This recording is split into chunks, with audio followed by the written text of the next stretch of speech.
नमस्कार, मी सुधा तुम्हा सर्वांचं आपल्या चॅनलवरती स्वागत करते आणि आजच्या आपल्या व्हिडिओला सुरुवात करते। सर्वात प्रथम सर्वांना श्री स्वामी समर्थ, जय महाकाली। बघा, आज मी तुम्हाला सांगणार आहे सप्तशती गुरुचरित्राचे पारायण कसे करायचे आहे। आता ज्या महिलांना ज्या घरामध्ये गुरुचरित्राचं पारायण करणे शक्य नाही किंवा मग गुरुचरित्राचं पारायण करणे महिलांसाठी नाही आहे असं आपल्या घरामध्ये म्हणले जाते, बोलले जाते, तर अशा वेळी त्या महिला गुरुचरित्राचं पारायण करण्यासाठी वंचित राहतात। त्याचबरोबर जे कोणी दादा आहेत, पुरुष मंडळी आहेत, त्यांना देखील गुरुचरित्राचे पारायण कोणत्याही कारणामुळे करणे शक्य नाही। मग ती कुठलीही अडचण असू दे, त्यांचं मेडिकल ट्रीटमेंट असेल किंवा शारीरिक आजार असेल, त्यांना जास्त वेळ खाली जमिनीवर फरशीवरती बसता येत नाही, जास्त वेळ एका ठिकाणी बसता येत नाही, तर त्यांना देखील गुरुचरित्राचं पारायण करणे शक्य नाही। तर अशा वेळी कोणीही, अगदी स्त्री पुरुष, लहान मुलं वयोवृद्ध कोणीही अगदी हे सप्तशती गुरुचरित्राचे पारायण नक्की करू शकतात। आता सप्तशती गुरुचरित्र पारायण करण्यासाठी देखील आपल्याला साप्ताहिक पारायण केलं तर अतिउत्तम ठरणारे आहे आणि हे पारायण आपल्याला 20 एप्रिल ते 26 एप्रिल या काळामध्ये करायचे आहे। तुम्हाला जर साप्ताहिक पारायण करणे शक्य नाही झाले तरी काही हरकत नाही आहे। आपल्याला गुरुचरित्राचे पारायण करणे म्हणजे पारायण करताना जे नियम फॉलो करावे लागतात तेवढे अगदी कडक रूल्स आपल्याला ह्या ठिकाणी पाळावे लागत नाही। त्यामुळे सप्तशती गुरुचरित्राचं आपण पारायण कोणीही नक्कीच करू शकते। ज्या प्रकारे श्री स्वामी चरित्र सारामृताचं आपण पारायण करत असतो, अगदी त्याचप्रमाणे आपल्याला सप्तशती गुरुचरित्राचं पारायण करायचं आहे। पारायण करण्यासाठी आपल्याला वेगळी काही पूजा मांडणी देखील करायची गरज नसते, परंतु जर तुमची इच्छा आहे आणि तुमच्या घरामध्ये जर जागा असेल की तुम्ही एवढ्या दिवसामध्ये हे पारायण करणार आहात, म्हणजे समजा तुम्ही 7 दिवसासाठी हे पारायण करणार आहात, तर 7 दिवस तुम्ही जी पूजा मांडणी ठेवलेली आहे ती पूजा मांडणी त्याच ठिकाणी एकाच जागी राहील किंवा त्याला सारखा आपला हात लागणार नाही, आपण ती पूजा उचलायची नाही, असं जर ठिकाण तुमच्या घरामध्ये असेल तर नक्कीच तुम्ही पूजा मांडणी करू शकता। अन्यथा आपल्याला जर घरामध्ये जागा नसेल किंवा घरामध्ये लहान मुलं असतील, ती आपलं पूजा नीट ठेवणार नाही, सारखं तिकडे जाऊन हात लावतील, तर अशा वेळी आपण ही पूजा मांडणी केली नाही तरी काहीही हरकत नाही। आपल्याला हे सप्तशती गुरुचरित्र जे पारायण आहे ते अगदी आपल्या देवघराच्या समोर बसून करायचे आहे।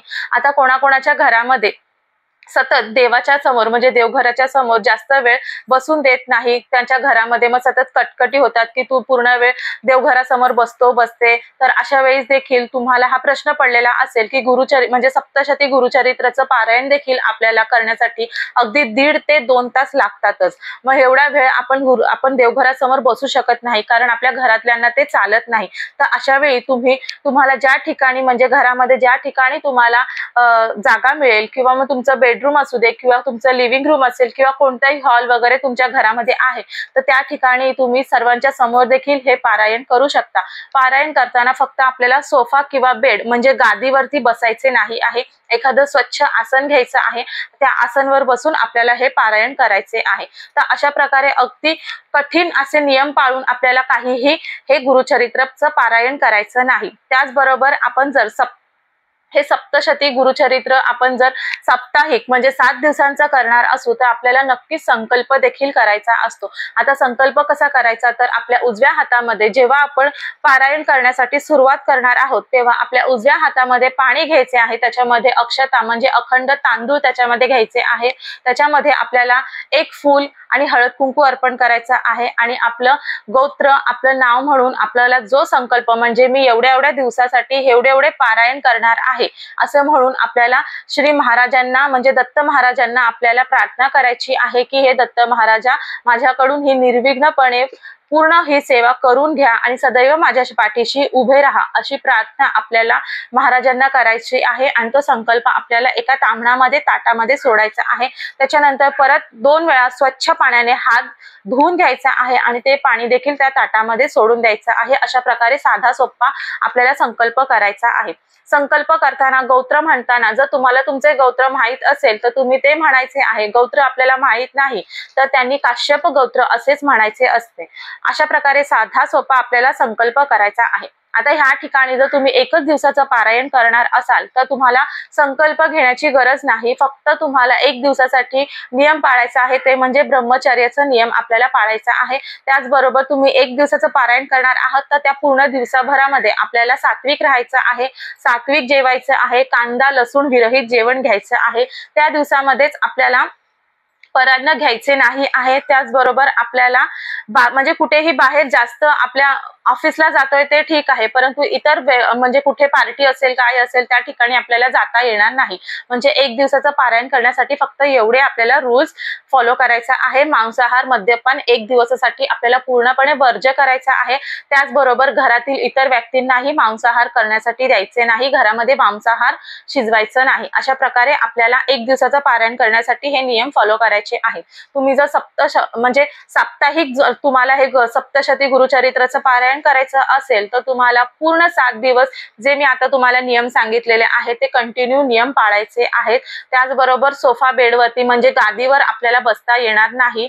तुम्हाला जर म्हणजे काही शारीरिक आजार असेल, तुम्हाला डॉक्टरांनी सांगितलं असेल की तुम्ही फरशीवर झोपू नका वगैरे असं काही असेल तर तुम्ही तुमची जी बेड असेल त्याच्यावरची जी गादी आहे ती गादी आपल्याला काढायची आहे आणि त्या गादीवर गादी काढून झाल्यानंतर त्याच्यावरती चटई किंवा सतरंजी किंवा चादर अंथरून तुम्हाला त्या ठिकाणी झोपायचे आहे। असे फक्त आपल्याला हे रूल्स फॉलो करायचे आहे। फक्त मांसाहार, ब्रह्मचर्य आणि कांदा लसूण अजिबात घ्यायचे नाही आहे। एवढे रूल आपल्याला हे पाळायचे आहेत आणि सप्तशती गुरुचरित्राचं पारायण करायचं आहे।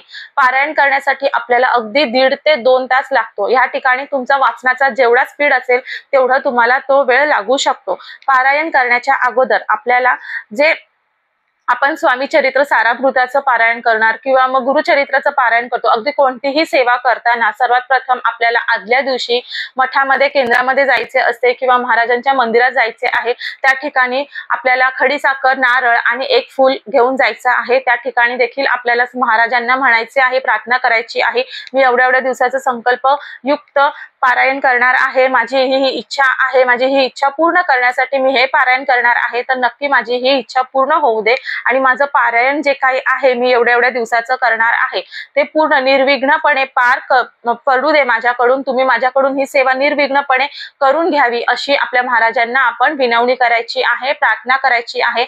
खडीसाखर, श्रीफळ, नारळ आपल्याला त्या ठिकाणी ठेवायचे आहे आणि परत आपल्या घरी यायचे आहे आणि दुसऱ्या दिवशी आपलं जे पारायण आहे त्याच्यासाठी सुरुवात करायची आहे। जेव्हा पारायण करण्यासाठी तुम्ही देवघरासमोर बसणार आहात तेव्हा देवघरामध्ये दिवा लावायचा असतो। कोणतीही सेवा, कोणतंही पूजा, व्रत, वैकल्य, काहीही उपासना आपलं अग्निदेवतेच्या साक्षीने झाली पाहिजे। अग्निदेवतेच्या साक्षीने जी काही सेवा घडते ती सेवा पूर्ण 100% यश त्या सक्सेस होते। म्हणून प्रथम आपल्याला दिवा प्रज्वलित करायचा आहे। या ठिकाणी तुम्ही जर तुपाचा दिवा लावला तर अतिउत्तम आहे, तुपाचा नाही लावू शकत तर काही हरकत नाही। दिवा आपण साध्या तेलाचा म्हणजे तुम्ही देवघरामध्ये तेल वापरता त्या तेलाचा दिवा लावायचा आहे। त्याचप्रमाणे आपल्याला 2 धूप अगरबत्ती लावायची आहे आणि नंतर आपल्याला जर आपल्या देवघरामध्ये स्वामींची मूर्ती असेल किंवा दत्त महाराजांचा फोटो फ्रेम मूर्ती असेल त्यांना छान अभिषेक करायचा आहे, त्यांना गंध, अक्षता, फुलं अर्पण करायची आहेत आणि त्याच्यानंतर त्यांना पिवळ्या रंगाची माळ अर्पण करायची आहे, त्यांना घालायची आहे आणि त्याच्यानंतर आपण आसन घेऊन बसायचे आहे। आसनावरती आपण बसायचे आहे। आसनावर बसून झाल्यानंतर आपल्याला स्वतःला देखील आपल्या कपाळी गंध लावायचा आहे, भस्म लावायचा आहे। भस्म लावून झाल्यानंतर आपण सर्वात प्रथम गणपती बाप्पाची प्रार्थना करायची आहे, त्यांना आवाहन करायचं आहे। गणपती बाप्पाचं गणपती स्तोत्र किंवा मग अथर्व शीर्ष आपल्याला एक वेळेस म्हणायचं आहे। त्याच्यानंतर आपल्याला स्वामींना त्रिवार मुजरा करायचा आहे। त्याच्यानंतर श्री स्वामी समर्थ या मंत्राची आपल्याला 1 माळ जप करायची आहे। त्याच्यानंतर आपल्याला ओम म्हणजे आपलं गायत्री मंत्र आहे तो गायत्री मंत्र आपल्याला 1 माळ जपायचा आहे। अशा प्रकारे सुरुवातीला ही सेवा करून झाल्यानंतर आपलं जे सप्तशतीचं आहे पारायण, सप्तशती गुरुचरित्राचं जे ग्रंथ आहे ते वाचण्यासाठी सुरुवात करायची आहे। या ग्रंथामध्ये एकूण 53 अध्याय आहेत।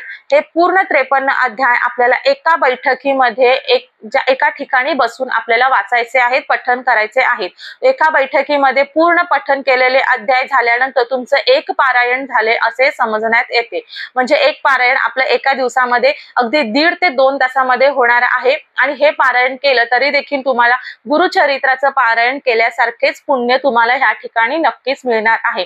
आणि ह्या सप्तशतीचे गुरुचरित्र जे आहे त्या ग्रंथामध्ये प्रत्येक ओवीमधली जे तिसरं अक्षर आहे, जे तिसरं शब्द आहे, ते तुम्ही जेव्हा जेव्हा म्हणाल तेव्हा गीतेमधला 15वा अध्याय वाचण्याचे तुम्हाला पुण्यफळ मिळते। एवढा पवित्र हा सप्तशती गुरुचरित्राचा ग्रंथ आहे। म्हणून हा ग्रंथ अगदी एका बैठकीमध्ये आपल्याला पूर्ण वाचायचा आहे। त्याच्यानंतर आपल्याला आपल्याला गणपती बाप्पांची आरती करायची आहे, त्याच्यानंतर भगवान दत्तांची आरती करायची आहे, स्वामींची आरती करायची आहे, आपले कुळदेव कोण आहेत त्यांची आपल्याला आरती करायची आहे, आणि नंतर काहीतरी गोडाचा नैवेद्य किंवा मग दूध किंवा खडी साखरेचा नैवेद्य किंवा एखादं फळ कुठलं असेल त्याचा नैवेद्य आपण ह्या ठिकाणी त्यांना ग्रंथाला दाखवायचा आहे आणि त्या जागेवरून आपण नंतर उठायचे आहे।